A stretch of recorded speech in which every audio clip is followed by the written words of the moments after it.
हरित क्रांतीची सुरुवात झाली आणि हायब्रिडला सुरुवात झाली. हायब्रिड कधी बघितलंय का? CSH1 पासून CSH10 पर्यंत एवढंच ताट असतं. ना ताट कसदार, ना दाना कसदार, ना पिशा कसदार. पण का ताटत असतं माहीत नाही. जी अर्धवट असतात ना ती ताटत असताना त्यांच्या आयुष्यामध्ये कधीच यश मिळत नसतं. ही दुसरी गोष्ट सांगितली. CR, द लास्ट CR सांगून मी पुन्हा शेवटच्या माझ्या टप्प्याकडे येतो. GR म्हणजे गव्हर्नमेंट रिझोल्युशन्स. बऱ्याच वेळेला असं वाटतं की यशस्वी होणं याचा अर्थ खूप त्या शब्दाचा, GRच्या शब्दाचा, प्रत्येक शब्दाचा अर्थ समजून घेऊन त्याच्या वतीने काम करणं. खरं तर यशस्वी प्रशासकीय अधिकारी कोणता? की शासनाचा कल्याणकारी हेतू शेवटच्या माणसापर्यंत पोहोचवणं, याला यशस्वी प्रशासकीय अधिकारी म्हणायचं. हा शेवटच्या माणसापर्यंत संदेश पोहोचवणं हा त्याचं काम असतं. आपल्याला माहिती आहे नेपोलियन यशस्वी होण्याच्या पाठीमागचं कारण कोणतं? नेपोलियन ज्या वेळेला सेनापती झाला त्यावेळेला त्याच्याकडे 41 बटालियन्स होत्या. मग त्यांना आल्या सेनापती झाल्या त्याने एक काम केलं की एक सल्लागार समिती नेमली. सल्लागार समितीचा अर्थ आहे की जी सल्ला देऊन गार पाडते अशी समिती. एक कमिटी नेमली, काम कमी आणि ती ज्यादा, त्याला कमिटी असं म्हणायचं. अशी एक कमिटी नेमली आणि त्याला सांगितलं की तुमच्या प्रत्येक बटालियन मधला जरा थोडासा मेंदूचा भाग कमी आहे असा एक, ज्याला समजत नाही असा शेवटचा माणूस निवडा. बधीर निवडा, थोडक्यात बधीर निवडा. असे 41 बधीर निवडले आणि पुन्हा एक कमिटी नेमली की ह्या बधीरो का बादशाह निवडा. जशी हुशार निवडण्यासाठी कमिटी असते तशीच नेपोलियननं शेवटचा बधीर निवडण्याची कमिटी नेमली आणि त्याला स्वतःचं छत्रधारी नेमलं. आणि स्वतःचं छत्रधारी नेमल्यानंतर तो GR तयार करायचा आणि तो GR त्याला वाचून दाखवायचा. त्याला विचारायचं की बाबा बरोबर आहे का हा GR? मग समजा रशियावर हल्ला करायचा आहे तर हल्ला करताना इथं नदी आहे, इथं टेकडी आहे, मग इथं खंदकं काढावी लागतील, हे सगळं त्या GR मध्ये लिहायला जायचं आणि त्या छत्रधारीला विचारलं जायचं की तुला समजलं का? तो नाही म्हटला की तो शब्द आणखीन बारीक केला जायचा, आणखीन सोपा केला जायचा, आणखीन सोपा केला जायचा. ज्या वेळेला तो छत्रधारी म्हणेल की मलाच समजलं त्यावेळेला तो GR पास व्हायचा. मग ह्याला समजलं की शेवटच्या माणसाला समजलं, मग यश होण्यासाठी खात्री होऊन जाते. त्याचा अर्थ GRचा अर्थ तो आहे की आपल्या लक्षात शेवटपर्यंत लक्षात असलं पाहिजे की आम्ही शेवटच्या माणसासाठी काम करतो. आम्ही ज्या वेळेला राहुरीला असायचो आणि त्या व्यासपीठावर झोपायचो, तिथं इंटरव्ह्यूला जायचं असायचं, कुणाकडे शर्ट नसायचा, कुणाकडे पॅन्ट नसायची, कुणाला बूट नसायचा. मग आम्ही कुणाच्या तरी आमच्या पॅन्ट किंवा आमच्या शर्ट घालून मुलं यायची आणि त्या दिवशी त्या राहुरीच्या व्यासपीठावर आम्ही वर चांदण्याकडे बघत आमची स्वप्न असायची आणि जो प्रत्येकाला प्रश्न विचारला जातो त्या प्रश्नाची तयारी असायची. आम्ही चर्चा करायचो त्या व्यासपीठावर की सरकारी नोकरी तुला कशासाठी हवी आहे आणि सरकारी नोकरी कशासाठी हवी आहे या प्रश्नाचं उत्तर त्यावेळेला आम्ही द्यायचो. कारण त्यावेळेला आमच्या नजरेसमोर असायची मागाशी राठोड साहेबांनी सांगितलेली आई की जिच्या पायाला पडलेत भेगा. आमच्या नजरेसमोर असायचा आमचा बाप की आमची स्वप्न साकार करण्यासाठी दिवस आणि रात्र राब कष्ट करणारा आमचा बाप की ज्याच्या हाताला उठलेत फोड. आणि मग या प्रश्नाच्या उत्तरासाठी आमची त्यावेळची तयारी असायची की सरकारी नोकरीत येणार कशासाठी, तर त्यावेळेला आमची उत्तर असायची की शेवटच्या माणसाचं कल्याण करण्यासाठी. आणि मग आम्ही येऊन जातो नोकरीमध्ये आणि 10-12 वर्षानंतर आम्ही विसरून जातो की आम्ही ज्या सातबाऱ्याच्या जीवावर नोकरीला लागलेला असतो, ज्या आईबापांची स्वप्न घेऊन आलेलं असतो, तसेच हजारो आईबाप अजून तिथंच तसेच तिष्ठत पडलेत. आणि मग त्यांच्यासाठी माझ्या अस्तित्वानं मी काय करू शकतो ही ताकद, ही उमेद ज्या अधिकाऱ्याच्या मध्ये असते तोच झटझटून काम करतो. मग त्याचा मोबाईल कधी 5:45 बंद नाही राहत, तो काम करत राहतो 24 तास आणि त्यांच्या त्या सेवेसाठी तो उत्सुक असतो. मग GRचा अर्थ स्वतःला लावण्यासाठी ही धडपड, ही तयारी, तुमची एवढी बुद्धिमत्ता तपासली यासाठी की तुम्ही GRचा अर्थ लावता कसं काय, शेवटच्या माणसाच्या हिताचा तुम्ही विचार करता की नाही करत, यासाठी तो GR लिहिलेला असतो. तुम्ही कसा वाचता GR? म्हणजे एखादा GR असा जो कडक अधिकारी असतो ना, तो शब्द ना शब्द, एखादं मंदिर असावं आणि मंदिराच्या बाहेर अशी पाटी लावलेली असावी, GR असावा, आपली पादत्राणे येथेच सोडावीत आणि मग गाभाऱ्यात दर्शनाला जावं. मग माझ्यासारखा घरातच पायतान काढून यावा, गाभाऱ्यात जावा. मग तो GRची अंमलबजावणी स्वतःला कडक समजणारा अधिकारी असावा ना, त्यानं यावं, माझ्या पाठीवर काठी टेकावं. मी विचारावं का? त्यानं विचारावं GR काय बाहेर, काय GR आहे? आपली पादत्राणे येथेच सोडावीत मग गाभाऱ्यात दर्शनाला जावं. मी सांगावं की मी पादत्राण घरातच ठेवून आलोय. तो म्हटणार चालणार नाही. GR म्हणजे GR, घरी जायचं, पायतान घालायचं, हितं सोडायचं मगच दर्शनाला आज जायचं. दिस इज नॉट. अधिकारी या शब्दाचा अर्थ आहे की हे अंडरस्टँडिंग, ही पोहोच, ही शेवटच्या माणसापर्यंत देणं. ज्यांना स्वची जाणीव झाली ते इथपर्यंत पोहोचलेत या सभागृहामध्ये. स्व मगाशी घागरे सरांनी खूप सुंदर मुद्दा सांगितला की माझा पिंड कोणता आहे, त्या पिंडानुसार मी अभ्यास करतो. पण आपल्याला पिंड शेवटपर्यंत कळत नाही की माझा पिंड नेमका कोणता आहे. कारण आम्ही दुसऱ्याच्या आरशातून ठरवत असतो की माझा पिंड कोणता आहे. पूर्वीच्या वेळेला स्वतःची प्रतिमा दिसत नव्हती, आरशाचा शोध लागला नव्हता, त्यावेळेला माणसं दुसऱ्याच्या डोळ्यात बघायची स्वतःला. पण दुसऱ्याच्या डोळ्यातही बघण्याचा काळ नव्हता, त्याच्याही अगोदरचा काळ होता. आता तर डोळ्यात बरेच जण बघतात. काळ खूप बदलला आहे. म्हणजे आमच्या वेळेचे चित्रपट बघा, ते बागेमध्ये हुतू गाणं संपायचं आणि मग दोन फुलं एकमेकाला चिकटायची, संपून गेला विषय. आता डायरेक्ट हाती काय खंडाला, इतकं गतिमान झालेलं आहे ते. मी म्हटलं की स्वची जाणीव या शब्दाचा अर्थ की मला स्वतःला ओळखता आलं पाहिजे. घागरे सरांनी खूप सुंदर सांगितलं की आपला पिंड. मग त्याच ज्या वेळेला नव्हतं त्यावेळेला एका माणसाला एक असा गुळगुळीत दगड सापडला की ज्यांनी कधी स्वतःचा चेहरा कधी बघितला नव्हता. मी कोण आहे, मी कसा आहे, माझा पिंड काय आहे, हे कधी स्वतःला बघितलं नव्हतं. तो असा गुळगुळीत दगड त्याच्या हातामध्ये लागला आणि त्यानं पहिल्यांदा आपल्या आयुष्यात चेहरा बघितला. चेहरा बघितल्यावर असा चेहरा त्याच्या वडिलांचा चेहरा होता, कारण वडिलांचा चेहरा बघितला होता, स्वतःचा चेहरा कधी बघितला होता. तो म्हणला, हे तो मेरे अब्बाजान आहे, माझे वडील आहेत. मग ते घरी गेलं, माळ्यावर ठेवायचं, आंघोळ बिंगोळ केलं की रोज वर जायचं, वडिलांचा चेहरा म्हणजे आपलाच चेहरा बघून खाली यायचं. आणि खाली आलं की ती बायको खुश असायचं, वडिलांचा चेहरा बघितल्यामुळे ती खुश असायची. खाली आलं की बायको म्हटली, हे 4-5 दिवसात हे बिघडलंय कसं काय, वरून खाली आलं की हसतंय कसं काय, कारण माझ्याबरोबर संसार करत असताना ह्याला हसण्याचा अधिकार काय.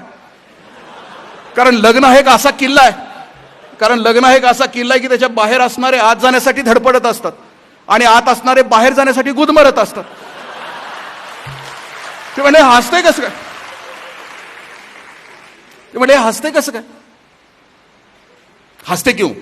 ते म्हटले काय नाही ग, एक दगड आहे माझ्याकडे, त्यात माझ्या अब्बाजान मला रोज दर्शन द्यायला येतं. ते म्हटले घेऊन या दगड. तिनं बघितला, म्हटलं ह्याच्यात कसं काय. तिनं स्वतःकडे तो दगड घेतला. म्हणजे तिला तिचा चेहरा दिसला. तिनं दुसरी कधी बाई बघितलीच नाही. तिला वाटलं दुसरी औरत कहाँ से लाए, मेरे होते हुए दुसरी औरत कहाँ से लाए. हा म्हटलं की औरत नाही अब्बाजान आहे. ती म्हणायची की नाही औरत आहे, औरत अब्बाजान. कॉन्फ्लिक्ट सुरू झालं. खटला काजीकडे गेला. काजीला दोघं जण सांगितले, देखो इसमें मेरे अब्बाजान दिखते. ती म्हणजे नाही, इसमें दूसरी औरत आहे. ते काजी म्हटलं, लाव मेरे पास क्या दिखता है देखो. मग त्या काजीने घेतल्यानंतर आपला चेहरा बघितल्यानंतर त्यांचा चेहरा त्यांच्या आजोबाचा, अरे ये तो मेरे नानी जान आहे म्हणे. माझा मुद्दा होता की स्वतःचा पिंड कोणता आहे. असं म्हटलं जातं की राशीचक्रामध्ये असं सांगितलं की ज्याचा मंगळ प्रबळ आहे त्यानं DYSP व्हावं. म्हणजे ज्याच्यामध्ये धमक आहे, ताकद आहे, ज्याच्यामध्ये वर्दी सांभाळून वर्दीची निर्भयता सांभाळण्याची ताकद आहे, त्याचा पिंड तो असेल तर डेफिनेटली त्यानं तिकडे जावं. तर मी सुरुवातीला ठरवलं होतं की मला तळागाळातल्या माणसांच्यासाठी माझा पिंड होता. माझा दुसरा प्रेफरन्स मी डेप्टी CO दिला होता. खरं तर मी त्यावेळेला महाराष्ट्रात 14वा होतो. डेप्टी कलेक्टर सोडून माझ्या वाट्याला कुठलीही पोस्ट आली असती, पण मला शेवटच्या माणसाबरोबर, कारण माझा पिंड तो होता. ज्या पिंडाप्रमाणे त्याच पिंडाप्रमाणे आपली पोस्ट अपेक्षित त्याप्रमाणे करणं. आणि दुसरी शेवटी शेवटाकडे येताना सेवा नावाची एक गोष्ट सांगितली. माझ्या जिगरबाज मित्रांनो, सेवा नावाची गोष्ट असते काय. महाराष्ट्रामध्ये 350 वर्षापूर्वी सेवा नावाची एक घटना घडली. एक राजा होऊन गेला. त्या राजाचं उलटं नाव जरी केलं तरी तो राजा अखंड आयुष्यभर जीवाशी खेळला. तो या महाराष्ट्राच्या मातीत झाला आणि त्याच्याकडे एक सेवा नावाची गोष्ट त्यांच्या आयुष्यामध्ये घडली. इराण इराकमधून सिद्धी यायचे, कोकणात शिरायचे आणि कोकणातल्या आया बहिणींना पळवून न्यायचे. महाराजांना बातमी कळवण्यात आली. महाराजांनी ठरवलं की कोकणामध्ये एक समुद्राच्या काठाला किल्ला बांधायचा आणि सिद्धींचा बंदोबस्त करायचा. महाराष्ट्राचे चीफ इंजिनियर त्यावेळेला होते हिरोजी इंदुलकर. त्यांना किल्ला बांधायला सांगितलं. सिंधुदुर्ग किल्ल्याचं बांधकाम सुरू झालं. बांधकाम सुरू असताना महाराजांना आग्र्याला जावं लागलं. निधी कमी पडला. हिरोजी इंदुलकरांनी स्वतःची दौलत गहाण टाकली, पण किल्ला पूर्ण केला. किल्ला पूर्ण केल्यानंतर महाराज किल्ला बघायला गेले. महाराज म्हटले, किल्ला कसं काय बांधला. ते म्हटले, छान बांधला. काय देऊ का म्हटले. हिरोजी इंदुलकर असं नाही म्हटले त्यावेळेला, कारण त्यांचं रक्तच वेगळं होतं. ते म्हटले, नाही महाराज, या किल्ल्यामध्ये 10% सुद्धा मिळाले नाहीत. पुढचं काम करताना 40%च्या आतलं टेंडर असलं तर घेणार सुद्धा नाही, अजिबात नाही, ते रक्तच वेगळं होतं. त्यांचं जगणंच वेगळं होतं. एक नॅशनल कॅरेक्टर होतं माझ्या राजानं निर्माण केलेलं, एक राष्ट्रीय चारित्र्य ते त्यावेळेला होतं. ते म्हटले महाराज तुम्ही भविष्यामध्ये कधी स्वराज्याची राजधानी बांधाल त्यावेळेला ते राजधानी बांधायचं काम मला द्या. महाराजांनी राजगडावरून रायगडावर राजधानी बांधायचं ठरवलं आणि हिरोजी इंदुलकरांना बांधकाम दिलं. हिरोजी इंदुलकरांनी बांधकामाला सुरुवात केली. 2.5 वर्ष बांधकाम सुरू होतं. कधी गेला असाल चुकून रायगडावर, मग तिकडून रोपवेनं नव्हे इकडून चढून गेला असाल, मावळ्यासारखं गेला असाल कधी, तर ते सगळं बांधकाम त्यांनी 2.5 वर्षात पूर्ण केलं. राणी वसा, बाजारपेठ, जगदीश्वराचं मंदिर, हत्ती तलाव, महादरवाजा हे सगळं 2.5 वर्षात बांधून पूर्ण केलं. आणि पूर्ण केल्यानंतर महाराज ज्यावेळेला बघायला गेले त्यावेळेला महाराजांनी विचारलं किल्ला कसं काय बांधला. ते म्हटले महाराज वर गेलं तर हवा, खाली गेलं तर पाणी, शत्रूवर येऊ शकत नाही. ती त्यावेळीची MB होती बरं का, MB मेजरमेंट बुक होतं. म्हणजे एक दिवशी घटना घडली, 6ला दरवाजे बंद व्हायचे. हिरकणी नावाची गवळण, तिला खाली जायचं होतं, तिचं लेकरू खाली होतं. दरवाजे बंद झाल्यानंतर हिरकणी खाली उतरली. महाराजांना प्रश्न पडला, हिरकणीचा गौरव करण्यासाठी तिला पालखीतनं वर आणलं आणि हिरकणीचा गौरव हिरोजी इंदुलकरांच्या हस्ते केला. महाराजांनी प्रश्न विचारला इंदुलकरांना, इंदुलकर तुम्ही म्हटला होता की वर आले तर हवा, खाली गेले तर पाणी, शत्रूवर येऊ शकत नाही, मग हिरकणी खाली गेली कशी. इंदुलकरांनी दिलेलं उत्तर आहे, महाराज ती महाराष्ट्रातली आई आहे, लेकरासाठी काही करू शकते. इंदुलकरांना राग आला. इंदुलकर त्या दिवशी गेले, 24 तास हिरकणीवरचा तो खडक आहे तो तासून काढला आणि पुन्हा सांगितलं की महाराज आता दुसरी हिरकणी खाली नाही जाऊ शकणार. त्यावेळेला महाराजांनी विचारलं की इंदुलकर काय देऊ का तुम्हाला, काय पाहिजे बोला. इन्क्रिमेंट हवी तिथं पोस्टिंग. इंदुलकर म्हटले महाराज मला काही नको, मी मागणार आहे आपल्याला, पण राज्याभिषेकाच्या सोहळ्यामध्ये 6 जून 1674 राज्याभिषेक सुरू झाला. ज्याच्या पराक्रमाप्रमाणे महाराज प्रत्येकाला काहीतरी देत होते. कोणाला ढाल, कोणाला तलवार, कोणाला घोडा. इंदुलकर कोपऱ्यात उभे होते. इंदुलकर तुम्हाला काय, नाहीच. 7वा वेतन आयोग सुद्धा नको, काहीच नको. म्हणजे महाराज मी तुम्हाला मागणार आहे, पण कधी तुम्ही जगदीश्वराच्या दर्शनाला याल, पूर्वेच्या दिशेने बाहेर पडाल त्यावेळी तुम्हाला मी मागणार आहे. महाराज गेले. राज्याभिषेक संपला. जगदीश्वराच्या मंदिरातून बाहेर पडले पूर्वेच्या दिशेनं आणि बाहेर इंदुलकर हातामध्ये एक दगड घेऊन उभे होते. म्हटले महाराज हा दगड इथं पायरीला लावायचा आहे. महाराष्ट्रात 3 पायरीचे दगड आहेत मायबापानं, 2 पायरीचे दगड आहेत पंढरपूरला, ते आहेत भक्तीचे. 2 पायऱ्या आहेत भक्तीच्या आणि 3री पायरी महाराष्ट्रातली आहे, सेवेची पायरी. 2 पंढरपूरच्या पायऱ्या आहेत ना, त्या भक्तीच्या पायऱ्या आहेत. पहिली पायरी आहे ना माझ्या चोखोबांची पायरी आहे.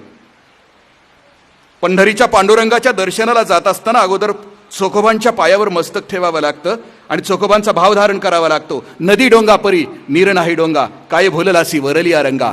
ऊस डोंगा परी रस नाही डोंगा, काय भुललासी वरलिया रंगा. चोखा डोंगा परी भाव नाही डोंगा, काय भुललासी वरलिया रंगा. चोखोबांचं दर्शन घ्यावं लागतं. मग नामदेव महाराजांच्या पायरीवर डोकं ठेवावं लागतं, कारण माझा नामदेव महाराज असं म्हणतो, वैकुंठासी अम्हा नको धाडो हरी, वासदे चरणाजवळी सर्व काळ. भगवंता मला वैकुंठाला नाही जायचं, तुझ्या पायरीचा चिरा करून टाक. उद्या लाखो भगवंताचे भक्त येतील आणि त्यांच्या पायाची धूळ माझ्या मस्तकावर पडेल. 2 भक्तीचे पायरे आहेत तिकडं आणि माझ्या जिगरबाज तरुण मित्रांनो 3री पायरी आहे सेवेची, जी रायगडावर आहे. आणि त्या पायरीवर काही अक्षरं कोरलेली आहेत की जी हिरोजी इंदुलकर महाराष्ट्राच्या चीफ इंजिनियरची अक्षर आहेत आणि ती अक्षर आम्हाला संदेश देतात. सेवेचे ठाई तत्पर हिरोजी इंदुलकर, एवढेच शब्द त्याच्यावर आहेत. तिथं मी 6 दिवस महाराष्ट्रातले काही तरुण घेऊन बसलो होतो, चरित्र सांगत होतो आणि लेकरांना सांगायचं की खाली उतरा, आज देवाच्या दर्शनाला जाऊ नका, पण पायरीवर माथा टेका आणि सांगा की स्वराज्यासाठी रात्री 12 वाजता बोलवलं तर आम्ही जायला तयार आहोत. दॅट इज सेवा. आणि ती सेवा मायबापानं तुमच्याकडून घडेल. कारण बघितलं तर देश स्वतंत्र झाल्यानंतर तुमच्या माझ्या देशाला काही विषारी फळं लागली. दारिद्र्य आहे, लोकसंख्या वाढ आहे, प्रदूषण आहे, भ्रष्टाचार आहे.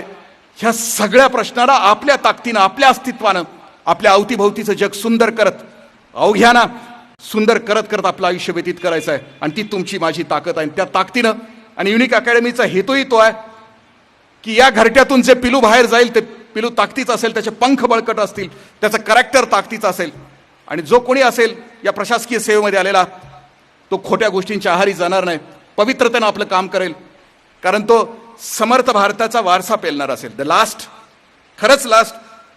आता तुम्हाला टाळ्या वाजवण्याची मध्ये संधी देणार नाही, कारण वारसदाराचं काम काय असतं. देश स्वतंत्र झाला, मी म्हटलं की 60-65 वर्षाच्या पूर्वी देश स्वतंत्र करण्याच्या पूर्वी त्यावेळच्या तरुणांचं काम होतं की देशाला स्वातंत्र्य मिळवून देणं. देश स्वतंत्र झाला आणि आता कठीण परिस्थितीमध्ये या देशातल्या तरुणाईचं काम राहतं तो झेंडा तुमच्या माझ्या हातामध्ये देत असताना लाखो लोकांनी तो झेंडा तुमच्या माझ्या ताब्यात दिला. कर चले हम पिता जाने तन साथियो, आम्ही तुमच्या हवारी देश करून निघालो. फक्त जाता जाता सांगतो की स्वप्न काय होतं हा देश तुमच्या माझ्या ताब्यात देत असताना. सुभाष बाबूंचं एक भाषण कोलालंपूरमध्ये होतं आणि बाबूजी भाषण संपल्यानंतर जनतेला भीक मागायचे की मला आझाद हिंद सेनेला सांभाळायचं आहे, मला पैसे हवेत.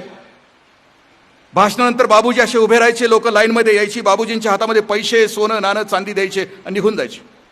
त्या कोलालंपूरच्या सभेमध्ये त्या रबऱ्याच्या मळ्यातली एक 82-83 वर्षाची आजी होती की जिचा आज पगार झाला होता, 3 रुपयाचा त्यावेळेचा पगार होता.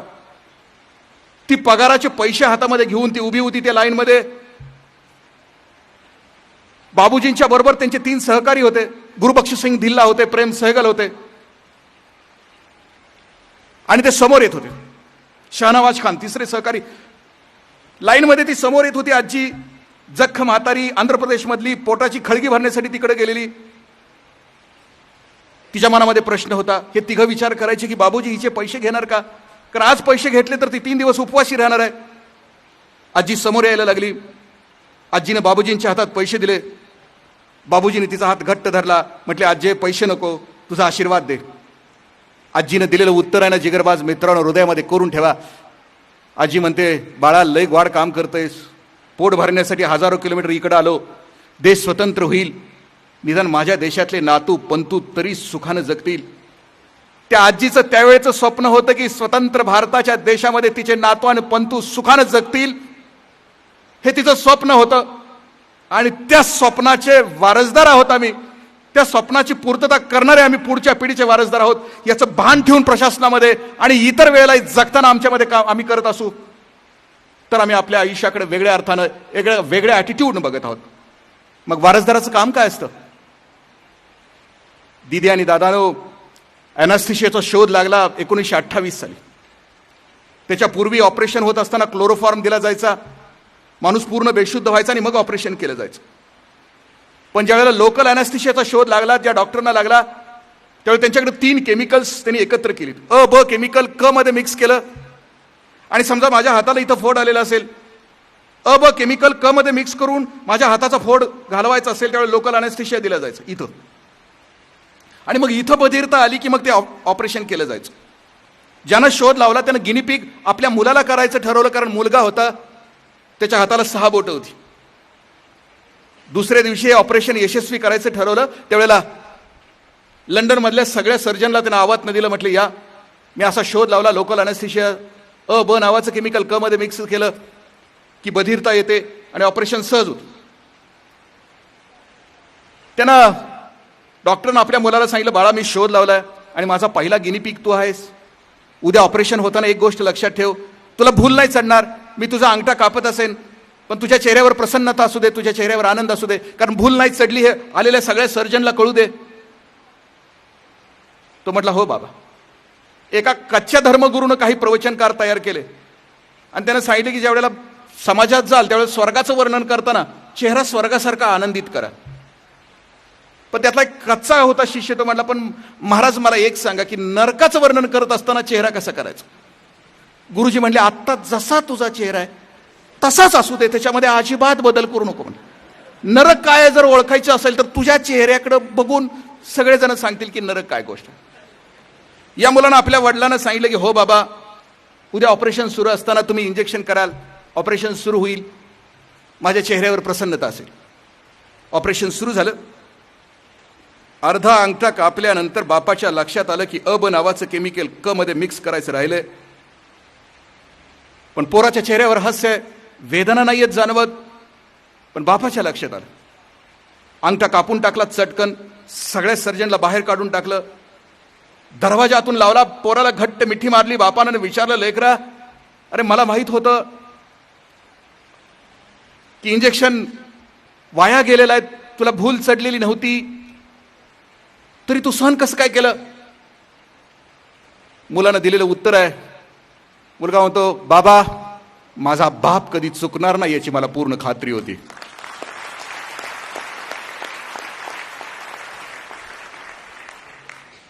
तुम्ही एवढा मोठा शोध लावला, अख्ख्या जगाचं कल्याण होणार आहे, तुमचा वारसदार म्हणून माझी जबाबदारी होती ते सहन करणं, तुमचा वारसदार म्हणून त्या वेदना सहन करून जगाला आनंद देणं हे माझं काम होतं. दिदी आणि दादानो, पाठीमागं असलेल्या आणि पुढं असलेल्या तुमच्या पायावर डोकं ठेवून विनंती करतो, आमच्या बापजादेने आमच्याकडे हे दिलं वैभव, त्या वैभवातून आपल्यामध्ये जे असेल, भव्य दिव्य असेल, उदात्त असेल, अवघ्या जगाचं कल्याण करण्यासाठी जे आपल्याजवळ असेल, त्या तत्परतेनं आणि त्या ताकदीनं आपल्या अवघ्या जगाला वाटत राहू. शेवटी स्वप्नही स्वप्न असतात. वि स खांडेकरांच्या अमृतवेल कादंबरीचं जो सुरुवात आहे त्यांना मी शेवट करतो. जे त्यांनी सुरुवातीला प्रस्तावना लिहिली त्याच्यामध्ये ते वाक्य आहे, भग्न स्वप्नांच्या तुकड्याला कवटाळून बसण्यासाठी मनुष्य जन्माला आला नाही, त्याला भूतकाळाच्या साखळदंडाने करकचून बांधूनही ठेवता येत नाही, त्याला भविष्यकाळाच्या सोनेरी गरुड पंखाचं वरदान लाभलं आहे. एखादं स्वप्न भग्न पावलं तर भग्न स्वप्नांच्या तुकड्यावरून एखादं स्वप्न पाहणं, फुलवणं आणि वास्तवात उतरवण्यासाठी कष्ट करणं, धडपडणं यातच मानवी जीवनाचा अर्थ सामावला आहे. पण दुर्दैवानं ते स्वप्न भग्न पावलं तर भग्न स्वप्नांच्या तुकड्यावरून रक्ताळलेल्या पावलांनी चालत जाऊन पुन्हा नवीन स्वप्न पाहणं आणि नवा स्वप्नाला वास्तवात उतरवण्यासाठी धडपडणं, कष्ट करणं यासाठीच मानवी जीवनाचा अर्थ सामावला आहे. आणि तो तुमच्या सगळ्यांच्या मध्ये आहे. तुमच्या त्या स्वप्नाला आणि पूर्ततेसाठी असणाऱ्या तुमच्या धडपडीला माझा मनापासूनचा नमस्कार. युनिकनं हा एवढा देखणा कार्यक्रम इथं आयोजित केला, त्यांनाही धन्यवाद देतो. 2 वाजले 4 तास कार्यक्रम असताना सुद्धा तुम्ही अत्यंत शांत चित्ताने या कार्यक्रमाचा आस्वाद घेतला. पुन्हा एकदा तुम्हाला नमस्कार. तुम्हाला शुभेच्छा देतो. यशवंत व्हा, जयवंत व्हा, कीर्तिवंत व्हा. या घरट्यातून पिलू उडावे घेऊन अदम्य शक्ती, नजर असावी ध्येयावर पण उंबरठ्यावर भक्ती. आपल्या उंबरठ्यावर भक्ती ठेवू आणि त्या भक्तीला सुद्धा नमस्कार करतो. जय हिंद, जय महाराष्ट्र.